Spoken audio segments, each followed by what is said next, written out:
भाजपा के दफ्तर बन गए हैं, उन पे इस ढंग का दबाव डाला जा रहा है कि वो जो है आम आदमी को न्याय देने की बजाय भाजपा को जो है कार्यालय के तौर पे काम कर रहे हैं। ये स्थिति बड़े लंबे देर नहीं चलेगी और इसलिए हम तो सरकार से ये कहना चाहते हैं कि कोविड काल में सब कागजी काम, अस्पतालों की हालत खराब है। टांडा की बात अभी आ रही है सारे कि टांडा में कितने 1000 से ज़्यादा पोस्टें खाली है और उसके बाद अस्पतालों में जो भी जा रहा है वो जो है मर के निकल रहा है और इतनी बुरी हालत हो गई। कोविड काल में भ्रष्टाचार हुआ और धन इकट्ठा किया गया और आप देखेंगे इनका डायरेक्टर सस्पेंड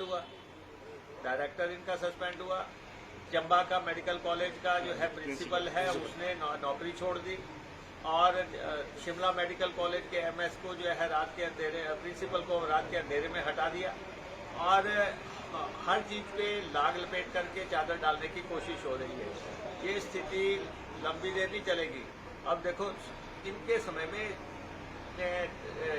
जो खास तौर पे सीमेंट के दाम हैं कांग्रेस के राज के मुकाबले में 100 रुपया बढ़ गया, 100 रुपया बढ़ गया है सीमेंट का रेट। उस समय 300 के आसपास का रेट था, आज 410 415 ऐसा रेट हो गया। तो 100 रुपये से ऊपर सीमेंट का रेट बढ़ा है।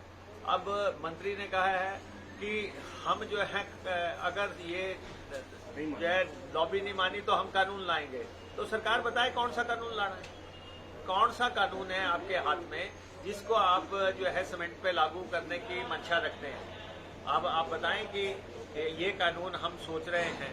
और इसलिए दूसरा जो है किसानों के खिलाफ जो काला कानून दिल्ली में आया, जो दिल्ली में पास किया गया, हिमाचल प्रदेश सरकार ने एक भी बार उस पर अपना पक्ष नहीं रखा। किसानों के बारे में जिसमें मंडियां समाप्त करने की बात आई है कि मंडियां हम समाप्त कर देंगे, दूसरा न्यूनतम समर्थन मूल्य हम देंगे नहीं और वो प्रणाली अबॉलिश हो जाएगी। हिमाचल प्रदेश में इतना मंडियों की व्यवस्था है, इतनी पूरे हिमाचल प्रदेश में मंडियों की बड़ा लंबी व्यवस्था। अभी भी सरकार ने 250 करोड़ रुपए की नई मंडियां बनाने की बात की थी।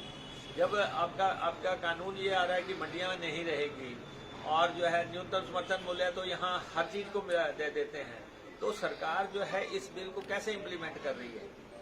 और दूसरा श्रमिकों के खिलाफ जो विधानसभा में कानून लेके आए हैं, 3 कानून श्रमिकों के खिलाफ ले आए, तो ये जो है किसानों के खिलाफ भी बिल को समर्थन दे रहे हैं, श्रमिकों के खिलाफ भी बिलों को समर्थन दे रहे हैं।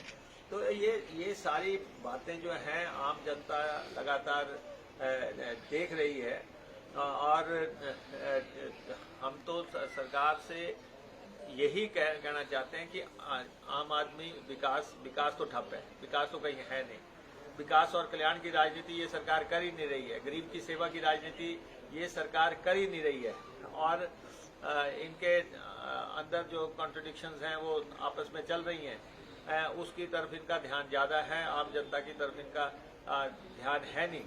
फिर भी हम जो है सरकार से ये कहते हैं कि लोगों पे जो है अनुदान जो है राशन के अनुदान बहाल करें और बिजली के अनुदान लोगों के बहाल करें, सफर जो है लोगों का जो आपने महंगा किया वो सस्ता करें और जो राशन महंगा किया जैसे चीनी महंगी की, नमक महंगा किया, नमक 4 रुपए की थैली 8 रुपए की कर दी है और उसके बाद चीनी 23 रुपए से 30 रुपए कर दी।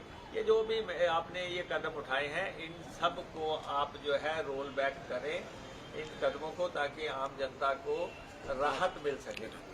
तो इस लोगों को जो है जिस ढंग से उत्पीड़ित किया जा रहा है, तो हर तरह का माफिया जो है, ठेकेदार माफिया है।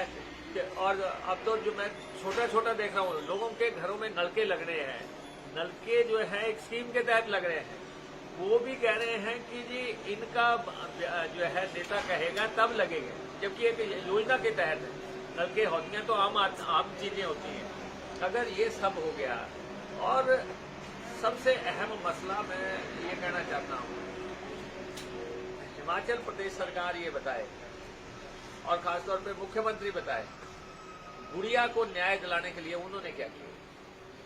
ये गुड़िया के इश्यू पे जो है सत्ता में आए थे हिमाचल प्रदेश में, और अभी इनके नेता शांता कुमार ने इनको पत्र भी लिखा है कि आप जो है इसकी फिर से जांच कमेटी बनाएं। मुख्यमंत्री ये बताएं कि क्या शांता कुमार ने जो सुझाव दिए हैं, क्या मुख्यमंत्री उस पर अमल कर रहे हैं? क्या वो इसकी जांच पड़ताल के प्रति गंभीर हैं? क्योंकि जब ये मसला आया था और उस समय जो है प्रदेश में बहुत ज़्यादा बवंडर मचा, और आज जो है स्थिति ये है कि गुड़िया के पेरेंट्स को न्याय के लिए फिर से अदालतों में चक्कर काटने पड़ रहे हैं। कभी वो सुप्रीम कोर्ट में जा रहे हैं, कभी हाई कोर्ट में जा रहे हैं, कभी मुख्यमंत्री के पास जा रहे हैं। और उसका एक वो गुड़िया का जो मसला है वो दो पार्ट का है।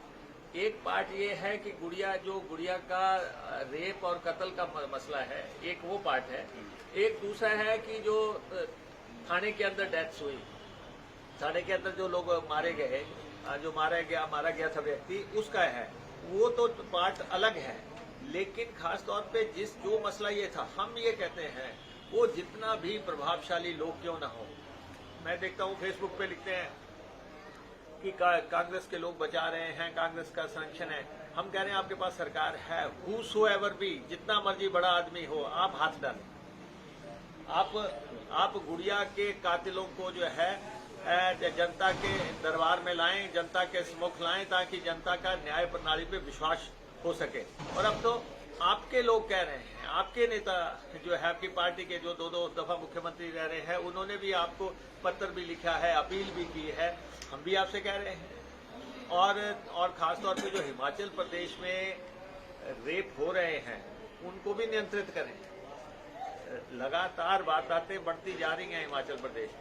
अभी मेरी कॉन्स्टिट्यूंसी में अरोली में जो है 3 लोगों सामूहिक रेप हुआ है, और भाजपा का तो कोई व्यक्ति वहां जो है दुख प्रकट करने भी नहीं गया। मुख्यमंत्री आ रहे हैं अब 3 तारीख को, शायद देखते हैं कि शायद जो है उनको फुर्सत लगे कि वो उसका पता कर सकें कि उसका क्या स्थिति है। लेकिन रोजमर्रा जो है वारदातें हो रही हैं, और जो है थानों को मजबूत करने की जरूरत है। माफिया को संरक्षण थानों की बदौलत मिल रहा है।